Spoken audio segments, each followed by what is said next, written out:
오늘 하나님께서 우리에게 주시는 말씀 신약성경 마가복음 6장 6절 하반절부터 29절까지 말씀입니다. 신약성경 마가복음 6장 6절 하반절부터 29절까지 말씀 다 찾으신 줄 알고 제가 하나님 말씀을 읽도록 하겠습니다. 이것은 살아계신 하나님의 말씀입니다. 귀 기울여 들으십시오. 이는 모든 촌에 두루 다니시며 가르치시더라.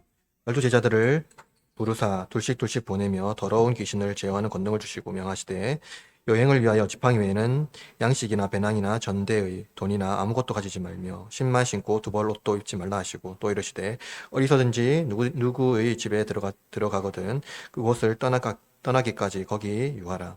어느 곳에든지 너희를 영접하지 아니하고 너희 말을 듣지도 아니하거든 거기서 나갈 때에 발 아래 먼지를 떨어버려 그들에게 증거를 삼으라 하시니 제자들이 나가서 회개하라 전파하고 많은 귀신을 쫓으며 많은 병자에게 기름을 발라 고치더라.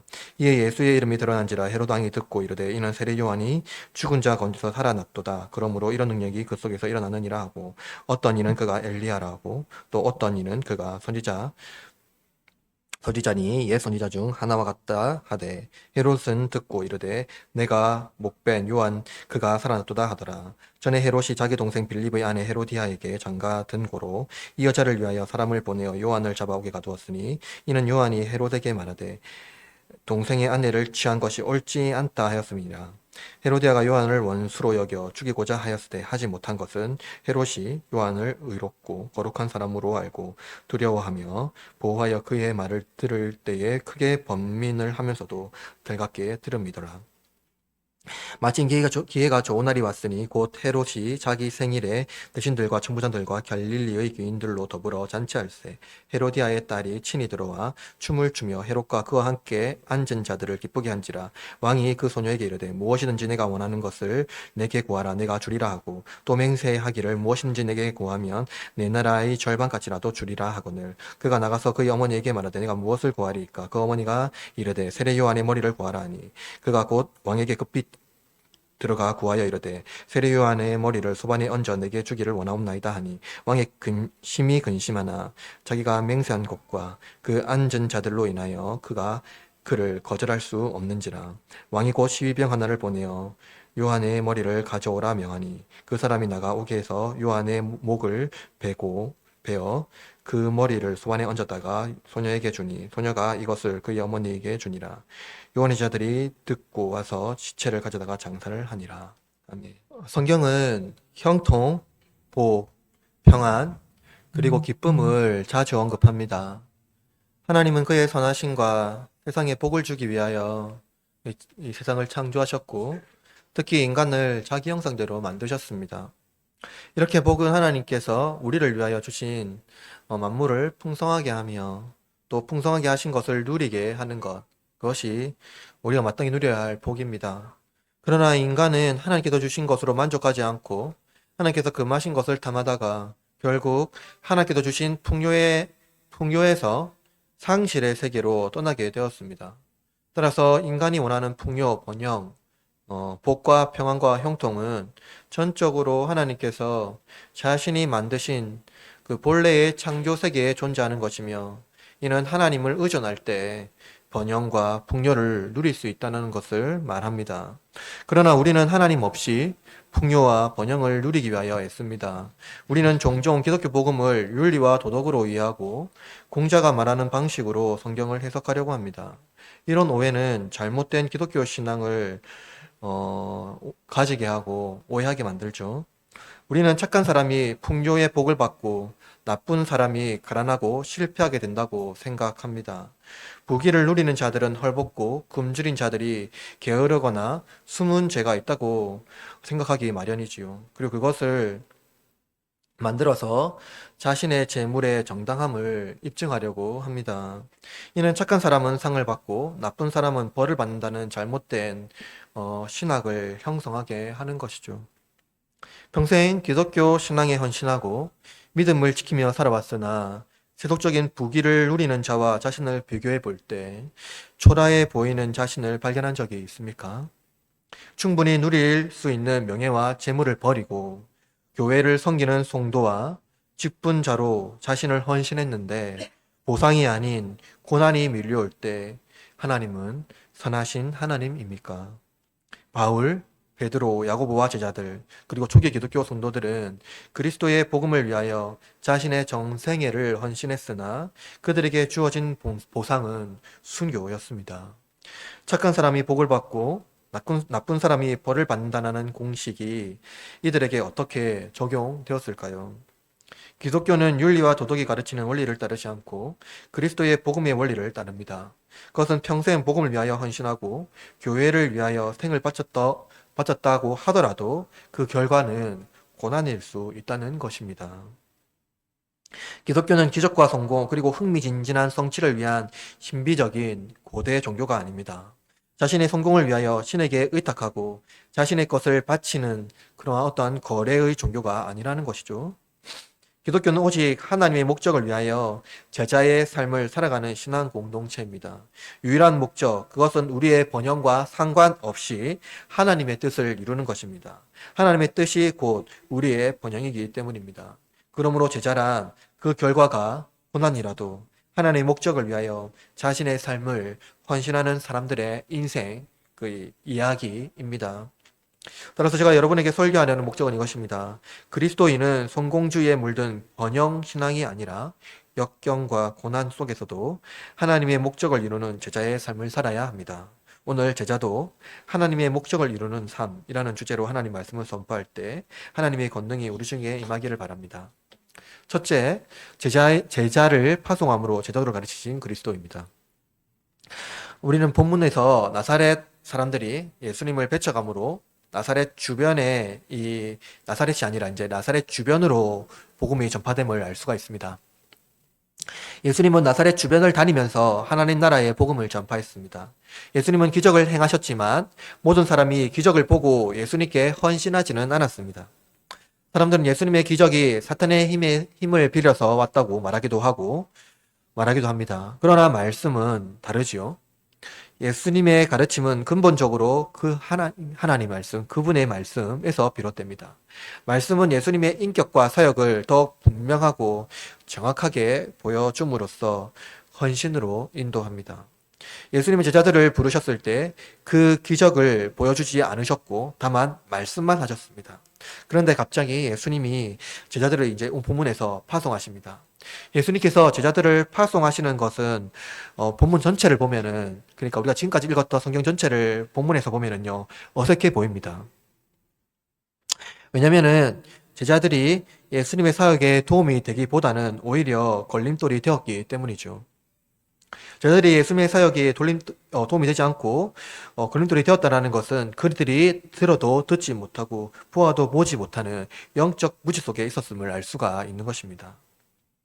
그럼에도 불구하고 예수님은 제자들을 파송합니다. 둘씩 짝을 지어서 더러운 귀신을 제거하는 권능까지 주십니다. 예수님께서 제자들을 파송하신 것은 유대의 율법에 대한 그 어떠한 권한이 아니라, 그러니까 그 유대 전통에서 나왔던 그 토라의 권능이 아니라 예수님 자기 이름의 권세입니다. 예수님께서 자기 이름으로 제자들을 보냄으로써 악한 영을 정복하도록 명령하셨습니다.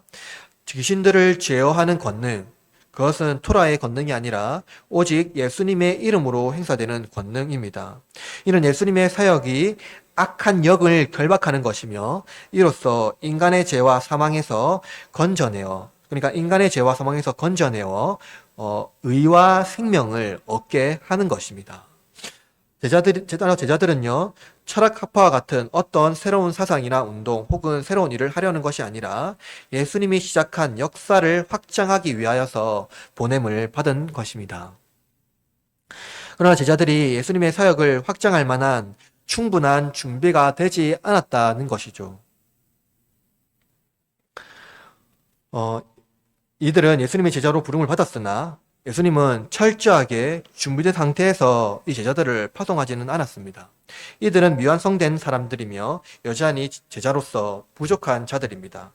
그러나 복음은 하나님의 말씀의 성취를 위하여서 제자들의 그 전도자의 완전함에 의존하지 않고 그들을 보내신 자, 바로 예수 그리스도의 이름에 의존하게 하게 합니다. 의존하게 합니다.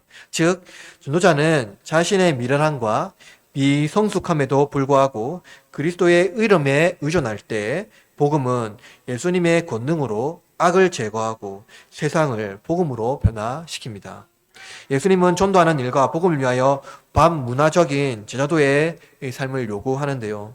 본문 6장 8절에서 9절 이렇게 말합니다. 명하시되 여행을 위하여 지팡이 외에는 양식이나 배낭이나 전대의 돈이나 아무것도 가지지 말며 신만 신고 두발옷도 입지 말라 하시고, 예수님께서 제자에게 요구하시는 복장, 이 복장을 생각해 보면은요, 혹시 고대 철학을 잠시라도 본 분 있다면 견유학파라는 학파가 있습니다. 견유 뭡니까? 이 개와 같이 움직이는 학파입니다. 그들의 복장과 매우 흡사합니다. 그러나 그들이 그러니까 고대 철학 학파와 예수님은 근본적으로 다릅니다. 어떤 사람들은 예수님을 마치 고대 철학 학파 중에 한 사람으로 묘사하려고 애쓰는 사람들이 있는데, 그러나 예수님은요, 고대 철학 학파와 근본적으로 다릅니다. 왜냐하면요, 당시 견유 학파와 같은 자들은 문명 사회에 대한 반감, 즉 그 시대에 어떤 문명화된 것에 대한 반감과 저항을 상징적으로 보여주는 그 복장을 하고 있었습니다. 그러나 예수님은요, 문명 사회에 대하여 저항하거나 로마 제국을 적대시하지 않았습니다. 다만 제자들은 예수님이 그들에게 부여한 새로운 권위에 참여하도록 하신 것입니다. 그러니까 기존에 있던 새로운 어떤 로마 제국의 권위에 불복종하는 것이 아니라 새로운 권위에 참여하도록 말씀하신 것이죠. 이것은 무엇이냐면 최소한의 준비가 덕과 윤리를 위한 것이 아니라 하나님을 섬기고 더욱 의지하는 수단인 것입니다. 그러니까 그 새로운 권위는 무엇이냐면 예수님의 이름에 의지하는, 예수님의 권위에 순종하는 그 최소한의 방법, 수단을 말하고 있는 것이죠. 따라서 문명에 대한 저항이 아니라 하나님을 의지하는 수단으로서 최소한의 것을 소유하는 것을 말씀하고 있는 것입니다. 예수님의 이름을 의지하는 것을 말해주고 있는 것이죠. 제자들은 이스라엘이 출애굽 당시 광야에서 하나님께 주신 옷과 신발, 그리고 먹을 것과 집을 의지하며 하나님께 주신 것을 의지하며 자신의 능력이 아닌 하나님의 능력을 의지했던 것을 기억해야 합니다. 하나님 나라를 전파하기 위해서 세상적인 염려가 하나님 나라의 복음을 방해해서는 안 된다는 것이죠. 만약 치밀한 지원 체계와 모든 상황을 대비했다면 하나님은 그들에게 예비한 은밀한 도움을 기대하기란 어려우며, 또한 그들은 믿음까지도 상실하게 될 것입니다. 치밀한 어떠한 준비 체계가 완전하게 되었을 때에 떠난다고 한다면 말이죠. 왜냐하면 제자들은 무엇을 기대해야 하냐면 먼저 그의 나라와 그의 의를 구해야 하기 때문입니다. 바로 복음의 방식, 이 복음의 방식으로 삶을 전환해야 하기 때문이죠. 하나님은 예배하신 것을 그들에게 주십니다. 오늘 본문 6장 10절 말씀을 봅시다. 시작. 또 이르시되 어디서든지 들어가거든 그곳을 떠나가기까지 거기에 유하라. 제자들은요, 그들의 필요를 채우도록 예배한 자들을 신뢰해야 합니다. 제자들은 그들을 위하여 예비된 거처를 감사함으로 사용하며 더 좋은 환경이 제공됐다고 해서 옮겨서는 안 됩니다. 그러니까 예수님께서 하나님께서 예비한 거처가 준비되어 있는데 그 거처보다 더 좋은 곳이 있다고 해서 거처를 마음대로 옮겨서는 안 된다라는 것이죠. 이는 그들에게 거처를 제공한 집주인의 체면에 합당하지 않고 불쾌감을 일으키기 때문이죠. 제자들은 예수님의 이름에 걸림돌이 되지 않도록 하기 위하여서 복음에 합당한 일을 실천해야 합니다. 그러나 제자들은 모든 것을 환대한 그 마을에 간 것은 아닙니다. 어딜 가더라도 그 제자들을 환대하는 마을이 아니라는 거예요. 여전히 예수님을 배척하고 복음을 적대하는 사람들이 있습니다. 오늘 11절 말씀 읽어봅시다. 11절 시작. 어느 곳에서든지 너희를 영접하지 아니하고 너희 말을 듣지 아니하거든.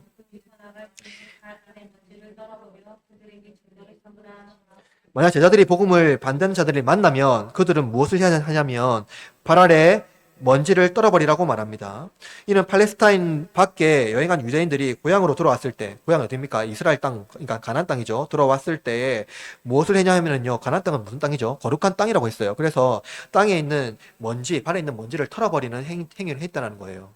뭐냐면은 고대 여러분 신발이 무슨 거지? 샌들이었어요. 그래서 고대는 이제 우리가 있는 포장도로가 아니었어요. 그러니까 더러운 그냥 땅이었죠. 그런데 그들의 거룩한 땅에 왔을 때 신에 있는 모든 먼지를 털어버리는 관습이 있었습니다. 왜냐면은요, 이방에 있는 모든 불순한 것들을 털어버리는 행위를 한 것이죠. 이 행위가 무엇입니까? 당시 제자들이 이방인 마을에서 전도한 것이 아니라, 이방인 마을에서 전도한 것이 아니라 유대인 마을에서 전도했다는 것입니다. 이는 유대인을 이방인으로 선언하는 것과 같습니다. 즉, 그 땅이, 그들을 거부하게 되면, 복음을 거부하게 되면 그들 자체가 이방인으로 선언을 한 것을 말해주고 있는 것이죠. 복음적인 것이, 복음이 그들에게 없다라는 것을 선언하고 있는 것입니다. 사도 바울도 복음을 대적하는 유대인에게 먼지를 터는 행동을 하였습니다. 사도행전 18장 5장 6절에 이렇게 말합니다. 들어보십시오. 바울이 하나님의 말씀에 붙잡혀 유대인들에게는 예수 그리스도라 밝히 증언하니 그들이 대적하여 비방하거늘 바울이 옷을 털면서 이르되 너희 피가 너희 머리로 돌아갈 것이요 나는 깨끗하니라 이후에는 이방인으로 가리라 하고, 이를 두고 한 통찰력 있는 주석가는 이렇게 말합니다. 예수가 이스라엘을 이방인에게 비유하는 말로 언급하는 것은 이스라엘 땅을 비신성화하는 효과가 있으며, 따라서 민족, 국가, 인종을 근거로 하는 구원에 대한 잘못된 신념을 제거한다라고 말하고 있습니다. 이는 약화된 민족, 당연히 약속된 자를 거부하는 사람이 있다는 것입니다. 즉 무엇이냐면 이스라엘 자체가 완전한 민족으로서 하나님의 백성이 아니라는 것을 보여주고 있는 거예요. 그것은 무엇이냐면 한 민족과 국가와 인종의 근거로 구원을 제안을 하는 것은 잘못된 비신성화, 즉 뭐냐면은 로마 그 고대 중세에 있었던 로마 제국과 흡사하다는 것을 똑같은 걸 보여주는 것입니다. 그러니까 로마 제국에 태어났다고 해서 구원을 받는다, 또는 유대인으로 태어나서 구원받는다 하는 것은 아니라는 것을 분명히 보여주고 있는 것이죠. 그래서 로마서 9장 6절에는 이렇게 말합니다. 이스라엘에게서 난 그들이 다 이스라엘이 아니요. 우리를 환대하는 자들에게 보낸받은 사람들이 아니라 반대하는 자들, 기독교의 적대감을 가진 자들에게 보냄을 받았습니다. 제자들과 같이 우리도 그들에게 보냄을 받았다라는 것이죠. 그러나 무엇입니까? 제자들이 그들에게 경고를 위함이 아니라 본문은 그들에게 회개를 위함이라고 말하고 있습니다. 유진 피터스의 말에 따르면 회개는 나의 죄에 대한 깊은 유감을 표하는 것이며 하나님 안에서 그리스도의 말씀이 유일한 진실이라는 것을 고백하는 것입니다. 제자들은 예수님과 같이 하나님 나라가 우리 중에 왔음을 선포합니다. 그의 나라는 악한 영을 몰아내고 모든 병자, 즉 영혼의 질병으로 죄와 사망 중에 있는 자들을 예수 그리스도 안에 있는 모든 의와 생명으로 회복하는 것을 보여주는 것입니다. 나의 죄에 대한 깊은 유감을 표현함으로써 하나님의 복음이 그것이 진짜라는 것, 그러니까 내가 지금까지 믿어왔던 것이 다 거짓이고 하나님 말씀, 예수 그리스도의 말씀이 진짜라는 것을 선포하는 것을 말해주고 있는 것이죠. 제자의 사역은 표면적으로 성공한 것처럼 보이나 그러나 그들은 여전히 말씀에 둔하며 예수님을 알지 못하고 심지어 예수님을 저주하며 버렸다는 것을 알 수가 있습니다. 하나님은 준비되지 않은 제자를 통해 복음의 본질을 보여줍니다. 제자의 삶이란, 제자의 길이란 성공의 길이 아니라 고난의 길임을 보여주고 있는 것이죠. 그들의 환대하는 것이 아니라 거부하는 자들에게도 가야 된다는 것을 보여주고 있습니다. 제자도는 그리스도와 같이 고난의 길을 따르는 것을 말해주고 있는 것입니다. 둘째로 불의한 세계에서 제자도를 살아내신 그리스도입니다. 제자들의 사역으로 예수님의 이름이 이제 드러나게 되었습니다. 예수님은 지금까지 자기 이름을 드러내지 않고 숨기셨으며 자기를 나타내기를 꺼려 하셨지만 제자를 파송함으로써 자기 이름이 드러나게 되셨습니다. 예수님의 이름이 드러나게 되면서 헤롯의 심기를 이제 건드립니다. 본문의 헤롯은 헤롯 대왕의 네 번째 아내인 말디케의 아들로서 갈릴리와 베레아 지역에 분봉왕으로 있었던 헤롯 안티파스입니다. 이 안티파스는 세례 요한이 예수님 안에서 죽은 자 가운데서 다시 살아났다라고 말합니다. 본문에서 말하는 죽은 자 가운데서 살아났다는 것은 세례 요한이 예수님의 부활을 말하는 그 복선을 의미하는 것은 아닙니다. 그리고 환생은 더더욱 아니죠. 본문에 의미하는 것은 본문의 문맥에 따르면 헤롯이 말하는 것은 예수님의 기적적 행동을 나타내는 그 능력에 초점을 맞추고 있습니다. 능력에. 세례 요한은 예수님과 같이 기적을 행사하지 못하지만 헤롯 안티파스는 엘리야의 권능이 엘리사에게 옮겨지는 것 같은 능력, 그런 어떤 권능으로 본 것입니다. 따라서 헤롯은 세례 요한은 죽었지만 그가 선포한, 그러니까 세례 요한이 선포한 메시지가 예수님을 통해서 지속되고 있다고 생각한 것입니다. 예, 본문은 그 헤롯 안티파스의 궁이라는 의미심장한 장소에서 예수님의 이름과 권능에 대해서 그 왕과 고위 관료가 함께 이야기하고 있음을 보여줍니다. 헤롯 궁에서 예수님의 이름이 선지자 중에 한 사람으로 인식되고 있습니다. 이는 예수님이 빌립보 가이사라에서 사람들이 예수님의 이름을 인식하는 것과 같습니다. 마태복음 16장 14절에 이렇게 말합니다. 이르되 더러는 세례 요한, 더러는 엘리야, 어떤 이는 예레미야나 선지자 중 하나라 하나이다. 여러분 보십시오. 권세자의 입에서 예수님이 선지자 중 한 사람으로 인식됩니다. 이들은 예수님을 존경하는 선지자로 높이려는 것이 아니라 유대인 종교 지도자들과 같이 시기의 대상으로 바라보고 있습니다. 예수님의 이름이 드러나는 곳, 복음이 증진되는 곳에 성공과 번영이 아니라 오히려 고난과 희생이 있습니다.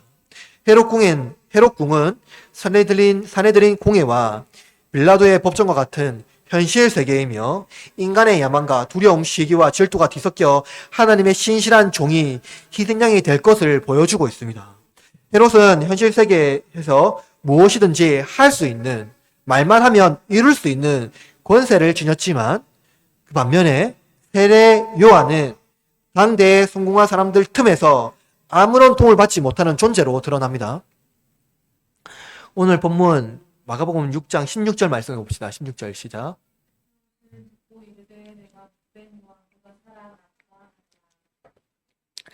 헤롯이 세례 요한이 예수님을 통해 다시 살아났음을 두려워하는 이유는 그가 세례 요한의 죽음이 불의하다라는 것을 이미 알고 있기 때문입니다. 세례 요한의 죽음은요, 이 서사는 공간복음에 다 기록되어 있거든요. 마태와 누가에도 기록되어 있습니다. 그런데 마태와 누가와 달리 이 공간복음에서 가장 짧게 기록되어 있는 마가에게는 아주 상세하게 중요한 주제로 다루고 있습니다. 마가가 세례 요한이 어떻게 죽었는지 정밀하게 묘사하고 있습니다. 요한의 죽음은 헤롯 안티파스와 헤로디아의 혼인 사이에 벌어진 이야기입니다. 17절에 보면 헤롯의 동생 빌립의 아내 헤로디아와 결혼하고 그녀를 위하여 요한을 옥에 가두었다라고 말합니다. 마가복음 1장 14절에 보면 요한이 잡힌 후에 예수께서 갈릴리에 오셔서 하나님 나라의 복음을 선포했다라고 말합니다. 요한은 자기 죄 때문에 옥살이 한 것이 아니라 헤롯의 여인을 위하여 불의한 고난을 당했다라고 성경에서 말하고 있죠. 오늘 본문 18절 말씀 보죠. 18절 시작. 이는 요한이 헤롯에게 말하되 저한 것이 옳지 않다. 여러분, 요한이 헤롯에게 선지자로서 한 말입니다. 그것은 그 율법에 기록되어 있는 말씀을 선포한 것입니다. 그런데 여러분, 요한이 헤롯에게 선지자로 한 말이 오히려 그에게 어떻게 됐습니까? 칼로 돌아왔습니다. 헤롯은 첫 번째 아내와 파혼하고 두 번째 아내를 맞이했으나 레위기 혼인법에 의하면 결코 해서는 안 되는 결혼을 하였습니다. 레위기 20장 26절에 이렇게 말합니다. 누구든지 그의 형제의 아내를 데리고 살면 더러운 일이니 그가 그의 형제의 하체를 범함이니 그들에게 자식이 없으리라. 그럼 헤롯 안티파스는 그의 이복 형제인 아리스토블루스의 딸이자 그의 이복 형제인 헤롯 빌립의 아내인 헤로디아와 혼인했습니다. 사실은 이제 헤롯 대왕의 왕가의 계보를 보면 굉장히 복잡하거든요.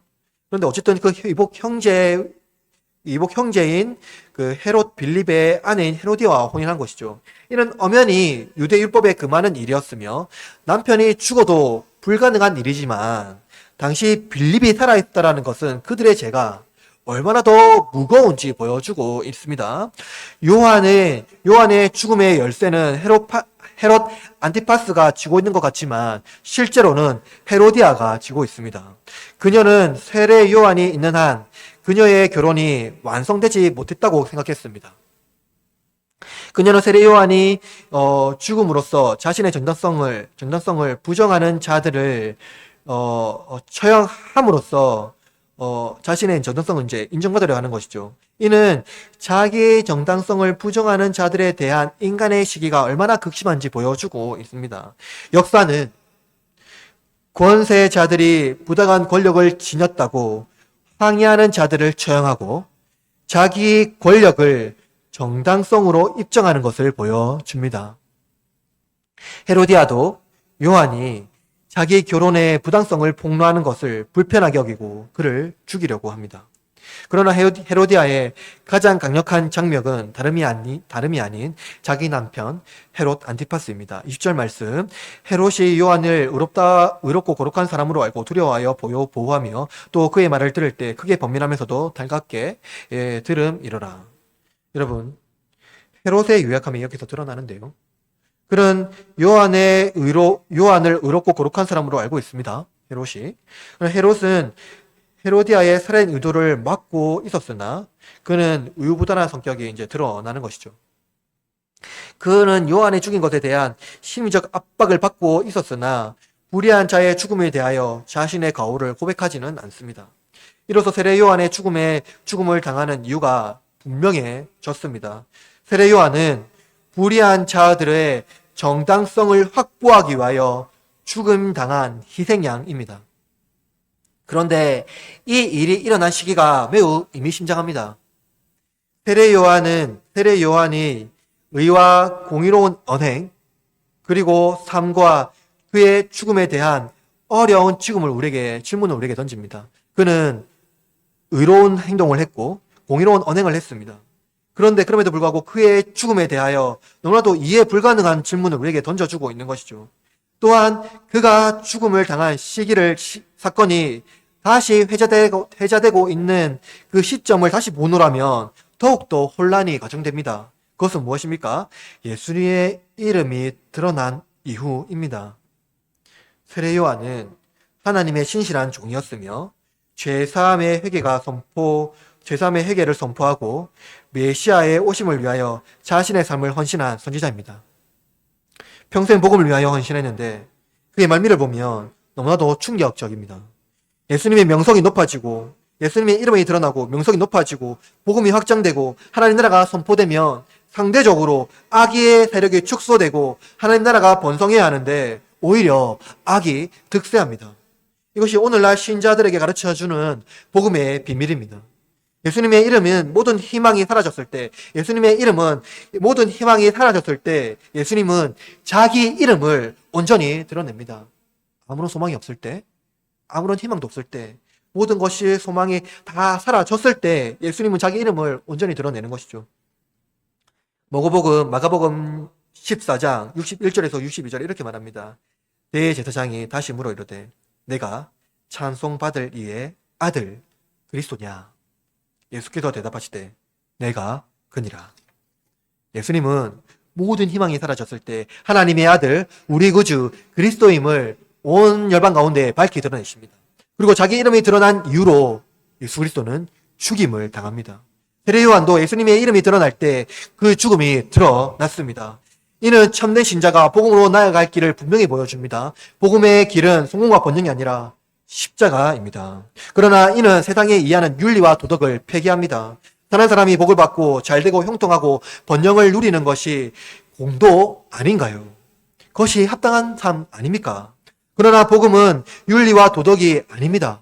복음은 선하고 의로운 자의 고난을 말하고 있습니다. 평생 복음을 위하여 살아왔으나 오히려 고난이 여러분에게 보상으로 주어질 때 여러분 어떻게 반응합니까? 셋째, 십자가 위에서 제자도를 선포하신 그리스도입니다. 헤로디아는 세례 요한을 죽을 날을 치밀하게 계획합니다.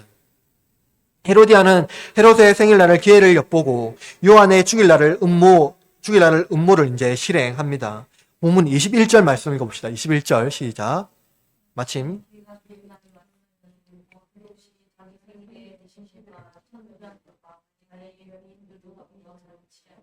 여러분 헤로디아에게 헤롯 안티파스의 생일날 그날은 좋은 날입니다. 왜냐하면 안티파스가 요한에 대한 음모를 반대하는 그 장벽, 그러니까 헤로디아가 요한을 음해하려는 그 장벽을 완전히 제거할 수 있는 조로의 기회가 제공되기 때문입니다. 안티파스의 생일에 고위 관료들과 장군들 그리고 갈릴리의 기인들이 함께 참여합니다. 이 무리들은 세례 요한을 죽이려는 헤로디아의 음모를 위한 중요한 청중들입니다. 그때 헤로디아는 전남편 헤로빌립사에 낳은, 본문에는 없는데요, 그 살로메를 자기의 음모를 위한 중요한 도구로 사용합니다. 자기 딸이죠. 22절 말씀 읽어보세요. 22절 시작. 헤로디아의 딸이 친히 들어와 함께 앉은 자를 기쁘게 한지라.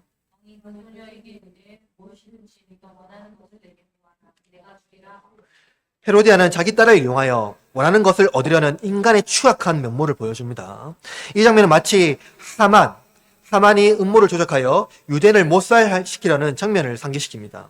에스더는 당시 자기 민족을 위하여 죽으면 죽으리라는 언약 신앙으로 나아갔으나 살로메는 자기가 얻을 보상을 위하여 나아갑니다.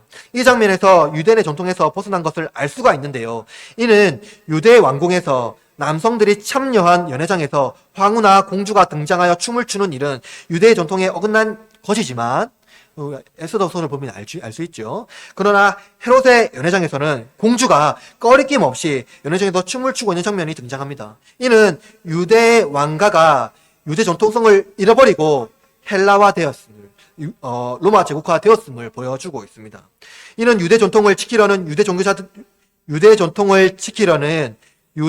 종교 지도자들이 헬라화된 헤롯 당과 함께 예수님을 잡아 죽이려는 음모를 꾸미는 것이 매우 아이러니하게 서사에서 등장하는 것이죠. 헤로디아가 결혼의 정도성을 위하여 불의를 도모하는 것은 합리적으로 생각하는 것 같이 유대 종교 지도자들도 헤로디아와 다르지 않다는 것을 보여줍니다. 무엇입니까? 유대 종교 지도자들은 자신의 종교의 정통성을 위하여서 예수님을 죽였다고 말하지만 사실상 그들은 이미 종교 정통성을 벗어났다는 것을 보여주고 있는 것이죠. 목적은 그냥 예수님을 죽이는 것이 유일한 목적인 것이고, 헤로디아는 그와 동일하게 그냥 세례 요한을 죽이는 것이 유일한 목적이라는 것입니다. 헤롯은 헤로디아의 음모에 넘어간 희생자가 아니라 음모보다 더 추악한 무절제와 자기 딸을 까지 탐하는 근친상간을 보여줌으로써 자기에 대한 그 책임을 져야 합니다. 그는 유대의 왕이 아니라 분봉왕이죠. 당시 로마 제국의 지배를 받는 분봉왕으로서 자기 땅을 분배할 권한은 그에게 없었습니다. 그가 다스리는 땅은 위임된 땅이지 자기 땅이 아니기 때문입니다. 그러나 그는 해서는 안 되는 헛된 맹세를 합니다. 이는 에스더의 춤을 보고 나라의 절반이라도 주겠다는 아하수에로 왕의 모습을 상기시킵니다. 에스더 5장 3절에 이렇게 말합니다. 왕이 이르되 왕후 에스더여, 그대의 소원이 무엇이며 요구가 무엇이뇨? 나라의 절반이라도 그에게 주겠노라. 그러나 왕후 에스더는 왕에게 나아가 하만의 음모를 고발하고 유대인을 구원하지만 살로메는 헤로디아의 음모를 실행하며 유대인을 위험하게 합니다. 헤롯 안티파스의 말에 살로메는 그 청탁한 어머니에게 달려가 무엇을 구할 것인지 여쭙니다. 그러자 헤로디아는 계획된 대로 세례 요한의 머리를 구합니다. 그녀의 전혹함, 딸을 이용하여 자기 원하는 것을 수단으로 삼으려는 인간의 전혹한 본성을 보여주고 있는 것이죠. 어머니의 요구에 살로메는 헤롯 안티파스에 나아가 세례 요한의 머리를 수반에 얹어주기를 요구합니다. 그때 왕이 근심하지요. 헤롯 안티파스가 근심하는 장면에서 우리는 또한 빌라도를 엿볼 수 있습니다. 그가 계획된 헤로디아를 위한 청중들이 이제 무기가 되어서 헤롯 안티파스가 맹세한 제안을 거절할 수 없게 되었습니다. 요한을 죽이기 위한 헤로디아의 영향력은 엘리야를 박해하고 나봇의 죽음을 계획했던 이세벨을 보여줍니다. 이러한 악한 영향력과 세력, 그리고 음모 속에 하나님의 신실하신 종인 세례 요한의 무명의 관리의 칼 앞에 처참하게 아무런 이름도 없이 희생당합니다. 말하는 대로 할 수 있는 권세자들과 그 권세의 보증이 되는 화려한 궁전에서 평생 복음을 위하여 헌신한 하나님의 종이 아무런 도움을 얻지 못하고 그들의 놀잇감으로 희생당한 것입니다. 헤롯은 한 종이 아무런 도움을 헤롯은 근심하였으나 무지한 자의 생명과 자기의 말과 맹세 사이에 후자를 택함으로써 참된 권세자인 하나님의 공의와 정의를 무시했습니다. 헤롯은 무죄한 자의 죽음보다 자기 보좌를 지키는 것이 더 중요한 것이었습니다. 세례 요한은 그리스도의 제자도를 보여주는 거울입니다. 평생 복음을 위하여 헌신했으며 광야에서 낙타 털옷을 입고 메뚜기와 석청을 먹으며 엘리야와 같이 생활했습니다. 그러나 그 결말은 그의 헌신에 비하면 너무나 초라합니다. 평생 복음을 위하여 헌신한 사람의 결과가 권세자들의 놀잇감에 희생됐다는 것은 우리가 생각하는 정의와 어울리지 않습니다. 우리가 추구하는 것은 왕궁에서 권세를 누리며 번영을 꿈꾸는 것입니다. 이것이 너무나 큰 꿈이라면 적어도 복음을 위하여 헌신했다면 하나님께서 그 헌신에 걸맞는 보상을 주는 것이 하나님의 성품에 어울리는 것이라고 생각할 것입니다. 어떤 이는 이것이 이치에 맞지 않다고 생각할 것입니다. 우리는 성공을 선전하고 자랑하고 간증하지만 실패를 자랑하고 간증하지는 않습니다. 실패하더라도 하나님은 반드시 성공하게 하신다고 선전하기를 좋아합니다. 그러나 본문은 그렇게 선전하려는 우리의 태도를, 우리의 생각을, 우리의 이상을 처참하게 무너뜨립니다. 누구도 세례요한 같이 헌신할 수 있는 사람은 없습니다. 그러나 그와 같이 처참한 실패를 경험한 사람 또한 없습니다. 우리는 실패는 성공의 어머니다라는 격언을 좋아하지만 실패 자체를 어머니라고 말하지는 않습니다. 반드시 성공이라는 결실을 맺을 때에 만족합니다. 과연 누가 세례와 같이 철저하게 자신의 전생애를 복음을 위하여 헌신했으나 철저하게 아무도 알아주지 않는 죽음을 경험할 수가 있겠습니까? 그러면서도 그것이 실패라고 말하지 않고 좌절하지 않을 수가 있겠습니까? 누가 그렇게 그러한 삶을 살고 있으며 또한 그러한 결말을 맺더라도 좌절하지 않을 사람이 있을까요? 우리 중에 누구도 그것은 불가능합니다. 누구도 그렇게 할 수 없습니다. 그러나 오직 한 분, 예수 그리스도는 모든 고난과 실패와 좌절을 당했음에도 불구하고 좌절하지 않으십니다. 예수님은 세례 요한보다 더 우월한 헌신을 했음에도 불구하고 더 처참한 실패를 경험했으나 우리에게 성공이라는 놀라운 역전을 보여주셨습니다. 예수님은 하나님과 함께 거할 장소에서 떠나 하나님의 원수인 세계에 오셨고 왕이셨으나 종의 형성을 가지셨습니다. 그는 온 생명을 하나님의 뜻과 나라를 위하여 헌신했으나 그의 최후는 십자가였습니다. 너무나 아이러니하게 그의 십자가가 하나님의 목적이었기 때문입니다. 예수님은 유대 지도자들과 헤롯 당에게 희생당했으며 희생자였으며 로마 제국의 유흥거리였습니다. 예수님의 이름이 드러나는 순간 제자들은 사람들의 유흥거리가 될 것입니다. 범죄자 예수님의 무리가 될 것이며 공의와 정의가 무너진 시대에 그리스도의 가르침이 사실이라는 믿음은 놀림거리가 될 것입니다. 이 모든 것을 극복하고 복음을 위하여 헌신했을 때 조롱과 핍박 그리고 십자가의 고난만이 그들에게 남게 될 때 당대 성공한 사람들 사이에서 복음을 자랑하는 것이 제자의 삶이며 하나님의 목적이라는 것이죠. 우리는 실패에도 불구하고가 아니라 실패가 복음의 길이며 고난이 복음의 기초라는 것을 고백해야 합니다. 십자가의 삶이 그리스도의 복음을 보여주는 제자의 길입니다. 마태복음 16장 24절에는 이렇게 말합니다. 예수께서 제자들에게 이르시되 누구든지 나를 따르려거든 자기를 부인하고 자기 십자가를 지고 나를 따를 것이니라. 세례 요한의 헌신의 대가는 복음 때문에 희생 당하는 것입니다. 결코 그에게 지상에서 주어지는 면류관이 없습니다. 악이 승리하고 원하는 것을 이루는 것 같습니다. 헤로디아가 세례 요한을 결박한 원인을 제공했으며 그녀의 뜻은 이루어졌습니다. 그녀는 부귀영화를 누렸고 원하는 것을 이루었습니다. 이세벨이 엘리사를 박해했던 것 같이 헤로디아도 제2의 엘리야라 불리는 세례 요한을 박해합니다. 마가복음 9장 13절에 이렇게 말합니다. 내가 너에게 이르노니 엘리야가 왔으되 기록된 바 같이 사람들이 함부로 대우하였느니라 하시니라. 하물며 예수님은 어떤 대우를 받으셨습니까? 그는 멸시와 천대를 받으시고 죄인들 중 하나로 여김 받으셨으며 유대의 지도자의 권력 다툼의 희생자, 로마 제국의 놀잇감으로 유흥거리로 죽임을 당하셨습니다. 하늘의 왕이시며 하나님의 아들이 이렇게 죽임을 당했다라는 것이 기독교의 진리이고 그것이 사실이며 하나님은 그 아들의 죽음을 통해 우리를 구원하시겠다라는 것이 하나님의 뜻입니다.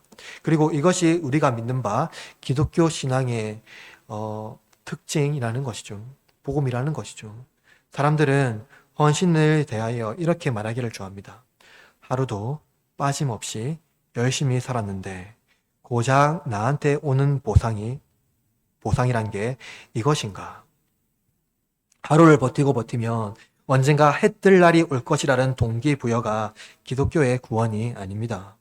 기독교는 해 뜰 날을 기대하는 신앙이 아니라 더욱 강력한 믿음이 쌓아가면 쌓아갈수록 오히려 고난은 더 과중된다라는 것이 기독교 신앙입니다. 번궁과 번영이 아니라 고난의 신앙이죠. 그러나 그리스도 안에서 고난은 열매가 됩니다. 베드로는 이렇게 말한 바가 있는데요. 여러분 잘 들어보십시오.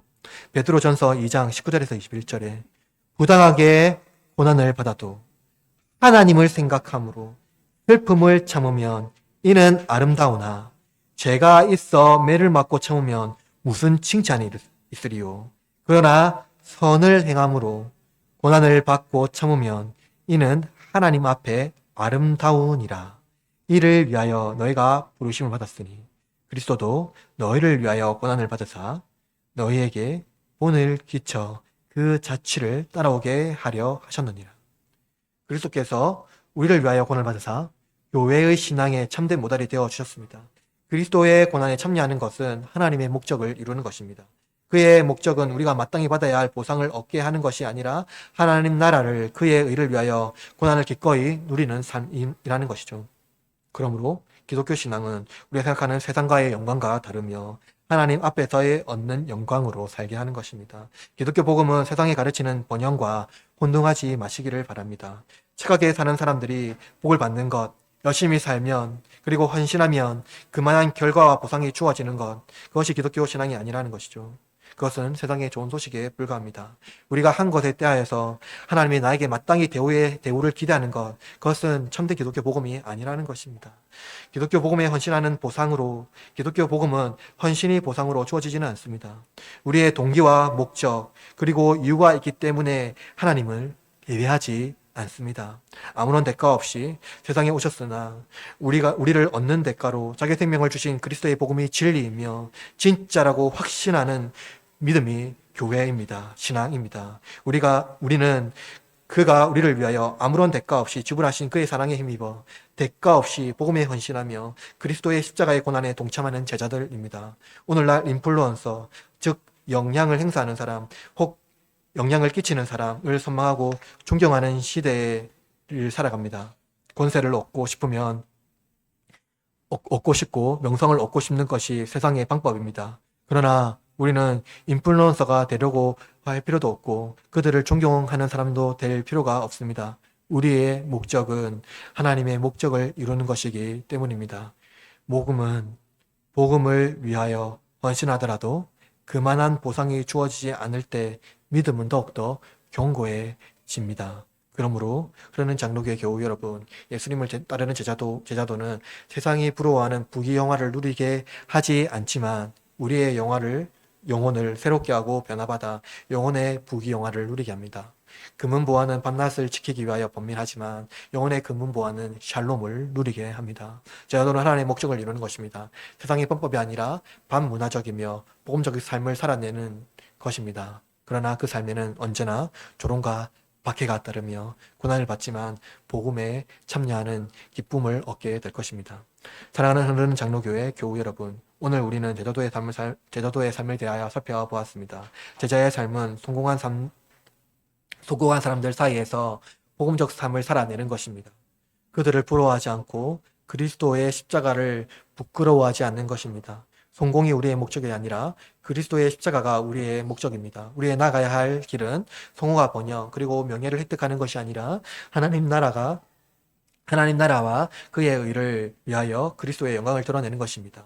그리스도의 영광은 십자가가 우리의 삶의 유일한 목적이며 이유라는 것을 밝혀주고 있는 것이고 그것을 또한 믿는 것입니다. 세상을 부러워하지 않되 그들의 욕망을 꾸짖고 회개를 선포하며 참된 복음의 삶을 살아냅시다.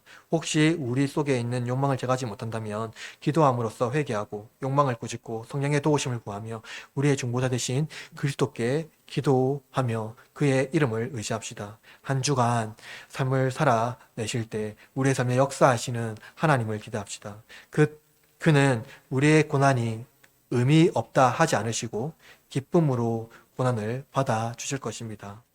그리스도의 십자가에서 그와 교제하고 그분의 살과 피를 받아 누리며 참된 영광과 복음으로 나아갑시다.